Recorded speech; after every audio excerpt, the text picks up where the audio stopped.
ناس كاتبة على السوشيال عن المؤامرة الكونية التي يتعرض لها الزمالك بسبب رحيل جوزيه جوميز. ايه المؤامرة الكونية؟ وناس ماشي، انا ما بقاش مصدق لما بلاقي السكك بتمشي في الحاجات دي والناس بتمشي وراها، ما بقاش مصدق انه يعني جوميز ماشي مع الزمالك جامد جدا، فعلى طول اتجاب له عرض علشان خاطر ياخد فلوس اكتر من الزمالك بكتير، في حين ان كولر المدير الفني للنادي الاهلي كمل ومكمل ومزاجه زي الفل. ايه اللي جاب الشط ده للشط ده؟ مش عارف يعني ايه الرابطه دي، مش عارف. ومؤامره كونيه من مين برضه مش عارف. الراجل جاله فلوس كتير وهو ما بياخدش فلوس كتير وعنده متاخرات 3 شهور، اختار الفلوس وجري مشي. والاتنين غلطانين، يعني احنا بنتكلم على جوميز راجل طمع في الفلوس والزمالك ازاي اخره 3 شهور. التاني هناك مستقر، وبعدين ده كولر بياخد فوق ال 200,000 دولار ولا يورو، ومستقر عشان بيكسب بطولات وعنده استقرار وعنده لعيبه طب ما هو كان الراجل اسمه ايه الجنوب افريقي ده، اسمه موسيماني، ما هو مشي. كان في مؤامره كونيه على الاهلي لما مشي بعد ما، فاكرين لما كسب خسر ماتش الوداد بتاع دوري ابطال افريقيا، وبعدين حصل مشاكل مع الاداره وهو ما كانش مبسوط. انا فاكر كان مسافر اجازه ورجع، راح له الفندق، تخيلوا بقى كابتن محمود الخطيب ومعاه مين؟ السيد ياسين منصور. يعني محمود الخطيب وياسين منصور، شو بص بقى، كان وقتها ياسين منصور رئيس شركه الكوره لو تفتكروا في الاهلي. انا كنت عارف، راحوا له الفندق يقولوا له من فضلك اقعد كمل لنهايه الموسم، وعارفين انه خلاص شطب مع الاهلي، يعني رفض ومشي. طب دي كانت مؤامره كونيه على الاهلي وقتها يعني. ولما جه بعديها مسك كابتن سامي قمصان ماتش الزمالك وتعادل 2-2 لو تفتكروا، وبعد كده جه سواريش ده والاهلي كسب، الزمالك كسب الكاس. هل دي كانت مؤامره كونيه على الاهلي يعني؟ وسواريش راح والاهلي خد تالت الدوري والدنيا انهارت. جه كولر في يوم 2/9، بصوا انا بقول لكم بالتواريخ اهو، النهارده فات سنتين ونص، 2/9/22 ل 2/9/23 ل 2/9/4، سنتين وكام شهر. كولر جاب مع الاهلي بتاع 12 13 بطوله ولا 11 بطوله، 2 كاس مصر و3 كاس سوبر محلي و2 دوري ابطال افريقيا و2 برونز عالم و2 دوري، وناقص يكسبنا انا في اليانصيب. فارجو ان جمهور الزمالك ما يخشش في سكه المؤامره الكونيه. في اخطاء اداريه اخرت له الفلوس، المدرب طمع في فلوس اكتر، لازم تبقى الامور كده، كل واحد يبقى عارف فين، يعني تبقى عارف غلطك فين عشان ما تكرروش. انما طول الوقت المؤامره الكونيه دي، او ان الجمهور يمشي في السكه دي، او يجرجر يعني حد يجرجره للسكه دي، انا شايف ان ده يعني بتداري على الاخطاء بخطا اكبر لانك مش هتحله. لازم تبقى عارف عندك اخطاء، طب تحلها ازاي؟ تفكر 1 2 3 4. لا معقول يعني ايه يعني ايه المقصود؟ يعني حد قاعد يفكر فيجيب عرض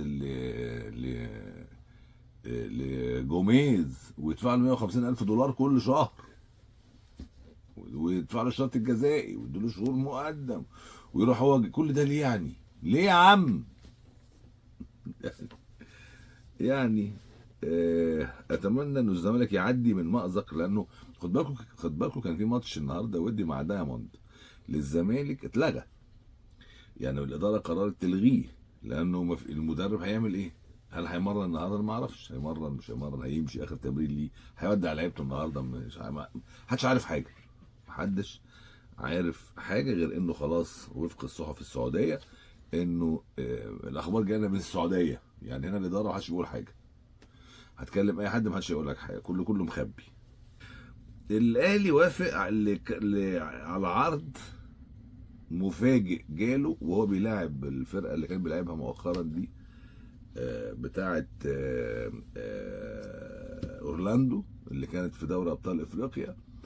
الاهلي تعادل 0-0، دي كانت في الجوله الثانيه من المجموعه بتاعته في دوري الابطال. فالاهلي ايه اللي حصل؟ الاهلي طبعا عارفين في المجموعه الثالثه، فدي الماتش الثاني او الجوله الثانيه في المجموعه الثالثه. ايه اللي حصل؟ الاهلي متصدر المجموعه باربع نقاط ومع اورلاندو 4 نقاط. جه ناس من كايزر تشيفز، فوجئ كابتن محمد رمضان المدير الرياضي، جاي له ناس في الاوتيل هناك يقولوا له احنا جايين يا باشا نخلص في بيرسي تاو. ايه؟ عارف انت لما تكون عندك عربيه بتعطل، تمشي شويه وتعطل شويه ويجي لك زبون سقع، تبقى انت مش مصدق نفسك. ف ما هو بيرسي تاو كده، عربيه تمشي شويه وتعطل شويه، تمشي شويه وتعطل شويه. البوابه عايزه تتظبط بتاعه الموتور.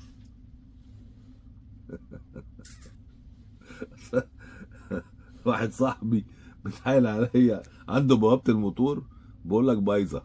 طب انا مش فاهم، انا شايفني ايه؟ مش فاهم. فبيرسي تاو عنده البوابه بتاعه الموتور محتاجه تتغير. فكايزر تشيفز راح للكابتن محمد رمضان، قال له بقول لك ايه كابتن، تدينا بيرسي تاو؟ قال لهم ايه بس انا مش هنفرط فيه بسهوله، احنا عايزين فلوس. ما تطمعش يا عم رمضان والنبي لا تبوظ، اسمع كلامي والله العظيم. ده انت ماشيه ببلاش بمرتبه، ده بياخد مرتب فوق المليون دولار. يعني انت هتوفر بس ال6 شهور بتوع دول من 600 700 الف دولار بس توفيرا. ولو خدت لك حتى 200 300 الف دولار يعني مليون دولار، يعني دول يعني بص يا هايل، دي نعمه. فما تشدش قوي يعني. فالحقيقه جاي له عرض من كايزر تشيفز. طبعا بيرسي تاو لعيب كبير جدا هناك واسمه كبير جدا ونجم كبير جدا في جنوب افريقيا، مستواه غير مستقر مع الاهلي بقاله سنه كامله من دوري ابطال افريقيا. قبل اللي فات كان عامل بطوله كان عالمي، فجاه نعس نام لدرجه ان كل الناس اللي بتلعب وينج ناحيته راكبه عليه في التشكيل، زي طاهر محمد طاهر. ده ساعات بيقعد يلعب عمر كمال وينج، يعني مش بس طاهر، ده عمر كمال باك رايت. فجاي له عرض من كايزر تشيفز، والكابتن محمد رمضان قال يعني نرجع بس من قطر من الكونتيننتال وبعد كده يحسموا موقفه تماما. و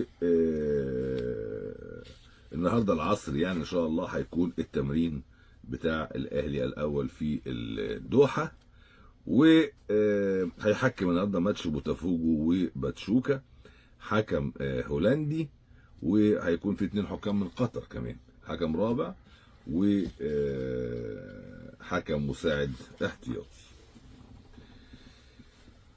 امبارح الجمعيه العموميه لاتحاد الكوره قررت واعلنت التاكيد على تولي المهندس هاني ابو ريده وقائمته، يعني مسؤوليه اتحاد الكوره. حضر 115 مندوب نادي من 129. امبارح اكتساح، عارفين الاكتساح؟ كل الكلام اللي بيتقال على السوشيال حماده، وعلى الواقع حماده تاني خالص، عشان بس الناس ايه ما تاخدش الانطباع يعني من السوشيال. انما 115 مندوب و14 ما جوش، منهم 2 مثلا تفويضاتهم ما جاتش، زي نادي مدينه نصر وابو قير للاسمده. التفويضات كل واحد بيجي بتفويض يعني ما خلصوش. نادي صيد المحله مثلا مجلسه اتحل، نادي الجونه الراجل مسافر رئيس النادي. يعني في انديه كمان 4 5 6 كده عندهم حوادثهم يعني. ال 115 اللي جم ادلى بصوته 112، اللي ادلى بصوته 112، منهم 107 قالوا هنا ابو ريده ومجلسه، مع انه كان عايز 33 فقط. يعني اللي محتاجهم 33 نادي، 25% يعني من انديه الدوري الممتاز. كل الانديه بما فيها قالوا زمالك، يعني الاهلي راح كابتن حسام غالي ممثل للاهلي، كابتن احمد سليمان راح ممثل للزمالك، كل المجلس القديم الاستاذ جمال علام بالمجلس بتاعه ما عدا 4، حازم امام، محمد بركات كده كده بيروحوش بقالهم فتره اي حته، عامر حسين وايهاب الكومي. حضر مندوبين من الفيفا ومن الكاف الاتحاد الافريقي، والامور عدت رائعه جدا. ووعد المهندس هاني ابو ريده بتطوير شامل كامل في